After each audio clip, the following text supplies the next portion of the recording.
Government की तरफ से सख्ती से ममानियत है, सामान कोई भी बाहर नहीं रखेगा। अब ये देख रहे होंगे बाकी दुकानें भी अंदर कर रही हैं सामान अपना।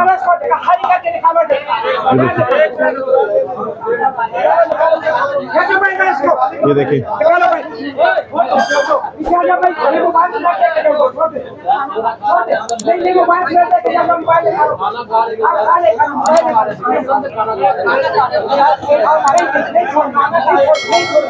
ये इस वक्त आप देख रहे होंगे कि मुज़ाहमत का सामना करना पड़ा है टीम को।